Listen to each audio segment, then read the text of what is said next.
My family's greed and arrogance led to their biggest regret. Sometimes the person you underestimate the most turns out to be the one holding everything together. In my case, that truth came with a price that would change our family forever. I grew up in the shadow of my older brother, Michael. He was the golden child, straight A's, prestigious university, and a career in investment banking that made our parents beam with pride. Meanwhile, I chose a different path, one that my family never understood or respected. But life has a way of revealing truth in the most unexpected ways. Our story really begins 5 years ago, when our father's health took a sudden turn for the worse. He had built a modest real estate business, owning several commercial buildings in our city's growing downtown area. As his condition deteriorated, someone needed to step up and manage the family's affairs. Michael, despite his financial expertise, was too busy with his banking career to help. That's when I made a decision that would shape our future. I started working from home, managing not just our father's care, but also quietly learning everything about his business. My mother and brother saw this as me giving up on a real career. Little did they know, I was building something much bigger. Another day of sitting at home doing nothing? My mother would say during her daily visits, "Your brother works so hard at the bank, and you're just here." Her words stung, but I kept focused on my goals. What my family didn't know was that I had been using my computer science degree and business acumen to transform our father's traditional real estate business into a modern, digital-first enterprise. While working from home, I developed property management software that caught the attention of major investors. Within 2 years, I had quadrupled our company's value and quietly became the majority shareholder. The irony? My family lived in one of our company's most prestigious buildings, thinking it was still part of my father's old business. They had no idea that I now owned not just that building, but an entire portfolio of properties across 3 states. My brother Michael would often visit, flaunting his latest bonus or promotion. "This is what real success looks like, Sarah," he'd say, gesturing to his expensive suit. "Not everyone can handle the corporate world like I do." I would simply smile and nod, knowing that my company's quarterly profits exceeded his annual salary many times over.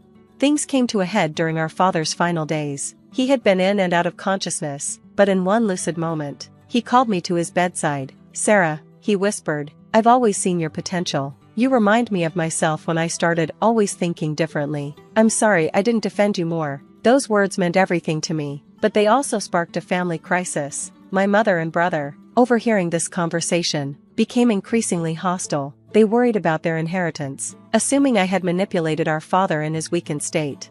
After father's passing, Michael took charge of organizing a family meeting to discuss the future. He invited his wife Jessica, who shared his disdain for my chosen lifestyle. They decided to hold this meeting in the building's penthouse conference room, ironically, a space I had renovated just months earlier.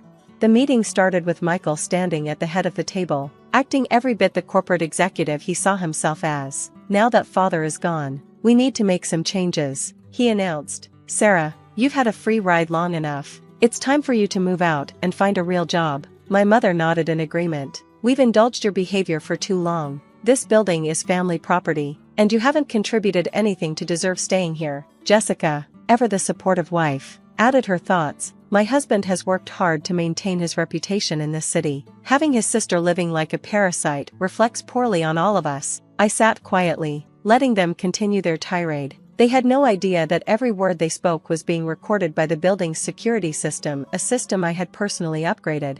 "And another thing," Michael continued, his voice getting louder, "I've already spoken to father's old business partners. They agree that I should take over the company. You clearly don't have the skills or experience to handle real estate." That's when I finally opened my laptop and connected it to the conference room's display screen. "Before you continue, there's something you should see," I said calmly. The screen came to life, showing the company's current organizational structure, property holdings, and financial statements. At the top of everything was my name, CEO, and majority shareholder. The room fell silent. Michael's face turned pale as he realized what he was seeing. Our mother grabbed the table for support, her world turning upside down. "This building you're so eager to evict me from? I own it. The company you think you're taking over? I've been running it for the past 3 years. Those old business partners you spoke to? They report to me." Michael lunged for my laptop, but I calmly closed it. "Everything is already documented and legally binding." Father saw my potential and privately supported my vision for modernizing his business. "While you were bragging about your bonuses, I was building an empire." "You're lying," Michael shouted, his carefully maintained corporate composure cracking. "This is impossible. You've never worked a real day in your life." I pulled out a folder containing all the legal documentation, contracts, board meeting minutes, and financial reports. "Actually, brother, I've worked every day for the past 5 years. Just because you couldn't see my value doesn't mean it didn't exist." Our mother, finally finding her voice, tried a different approach. "Sarah, honey, we're family. Surely we can work something out. Your brother has the experience to help you manage all this." I stood up, gathering my things. "Family? You've made it very clear that I'm not family. I'm just a parasite, remember? Well, this parasite is now your landlord." The look on their faces was something I'll never forget. Years of condescension and dismissal crashed down around them as they realized the truth about who really held the power in our family. But this was just the beginning. Their reaction to this revelation would lead to a series of events that would test not just our family bonds, but also my resolve to stand up for myself. The real storm was yet to come, and with it, decisions that would change all our lives forever. As I walked out of that conference room, leaving my family in shocked silence, I knew there was no going back. The truth was out, and now we would all have to live with the consequences. But I was ready for whatever came next, because for the first time in my life, I was standing in my full power. The next few days would bring challenges I never expected, as my family's true colors would show themselves in ways that would shock even me. But that's another chapter in this story of family, betrayal, and the price of underestimating the quiet one who watches and waits. The aftermath of the conference room revelation was like the calm before a storm. For 3 days, my phone buzzed constantly with messages and calls from family members, but I maintained my silence. I knew my brother well enough to know he wouldn't accept defeat easily. I was right. On the 4th day, I received an urgent email from one of our company's board members. Michael had been approaching our investors, spinning a tale about my mental instability and lack of business experience. He was trying to stage a corporate coup. "Your brother seems very concerned about the company's direction," the board member wrote. "He's requesting an emergency shareholders meeting to discuss leadership changes." I couldn't help but smile at Michael's predictability. What he didn't know was that I had anticipated this move years ago. While he was busy bragging about his corporate achievements, I had been building unshakable relationships with our key investors and board members.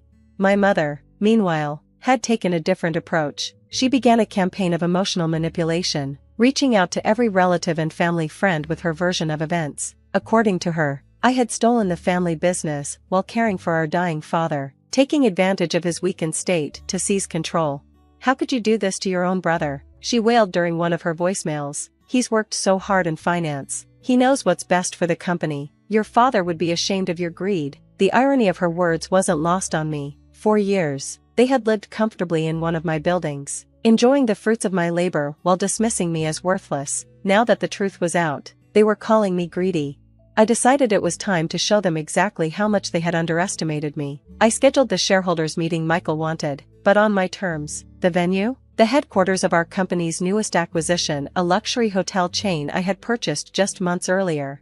The day of the meeting arrived, and I made sure every detail was perfect. As our shareholders and board members filed into the hotel's grand ballroom, I could see Michael's confidence wavering. He had expected to walk into our old family business's modest offices. Instead, he was facing the reality of how far I had taken our father's legacy. "Before we begin," I announced to the assembled group, "I'd like to present our company's latest performance reports." The screen behind me lit up with graphs and figures that made several board members gasp in appreciation. Our company's value had increased by 400% under my leadership.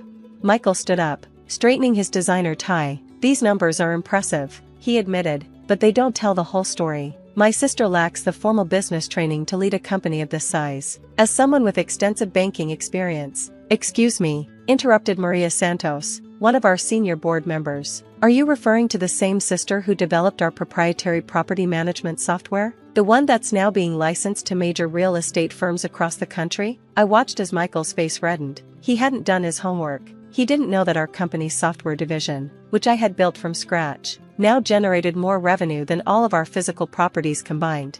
"Or perhaps," continued another board member, "you're talking about the sister who predicted the downtown development boom and acquired key properties at below market rates? The one who turned our family's local real estate business into a national corporation?" My mother, who had insisted on attending, stood up from her seat. "But she's never even worked in an office. She just sits at home all day on her computer." That's when I played my trump card. Mrs. Chen. I addressed her formally. Would you like to see what I actually do all day? With a click, the screen changed to show a live feed of our Global Operations Center, a state-of-the-art facility I had built in the building's basement, right under their feet. Dozens of screens showed real-time data from our properties across the country. Teams of professionals, all hired and trained under my leadership, were monitoring everything from occupancy rates to maintenance schedules. While you thought I was just sitting at home, I explained, I was building this. Every system, every process, every line of code was developed right here. That computer you dismissed? It was the command center for a business revolution. The room fell silent. Even Michael seemed to deflate as he realized the full scope of what I had built. But I wasn't finished. Now, I continued, let's discuss the actual purpose of this meeting. Michael has suggested that my leadership is inadequate. I propose we put it to a vote. The voting was swift and unanimous. Every board member and major shareholder stood behind my leadership. Michael's attempted coup had failed spectacularly. As the meeting concluded, my mother approached me with tears in her eyes. Sarah, please, she begged, we're still family. We can work this out. I looked at her carefully, remembering all the years of dismissal and emotional abuse. You're right about one thing, I replied. We are family. That's why you're not being evicted from your apartment immediately. You have 30 days to find a new place to live. You can't do this, Michael exploded. That apartment has been our family home for years. Actually, I corrected him. It's been a company property for years. You've been living there rent-free because I allowed it. That arrangement is now terminated, but life has a way of delivering poetic justice. 2 weeks later, Michael's bank underwent a major reorganization. His position was eliminated, and he found himself struggling to find a new job. It seemed his reputation for arrogance had caught up with him. My mother eventually moved in with my aunt, her pride preventing her from accepting the generous relocation package I had offered. Michael and Jessica downsized to a small apartment in the suburbs, their dreams of taking over the family business shattered.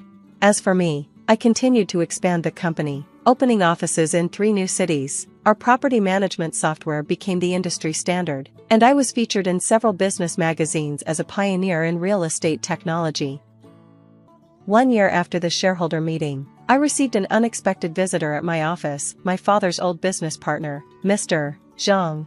Your father would be so proud, he said, looking around at what his modest company had become. He always told me you had a special spark.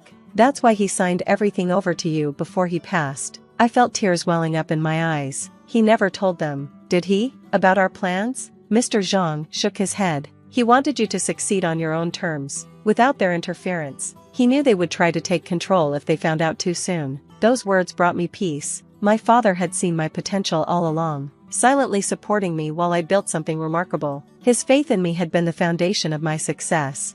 Today, our company continues to thrive. Michael occasionally sends messages through mutual friends, asking about job opportunities, but I maintain my distance. My mother has started telling relatives that she always knew I would be successful, conveniently forgetting her years of criticism.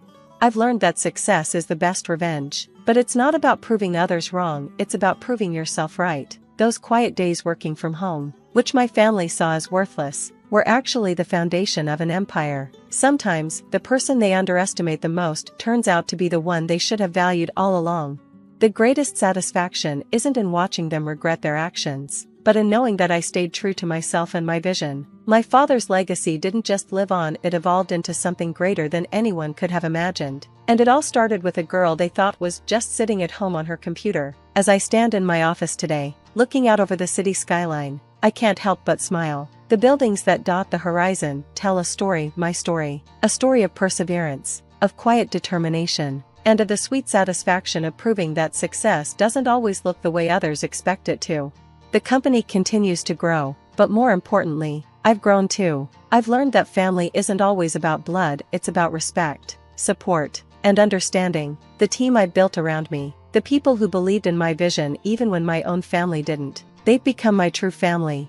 Sometimes I think about that conference room meeting, about the looks on their faces when they realized the truth. But those memories no longer hold any power over me. I built something bigger than revenge, something that will last longer than their regret. In the end, this isn't just a story about proving my worth to my family, it's about proving it to myself. And that, more than any business success or financial achievement, is the greatest victory of all.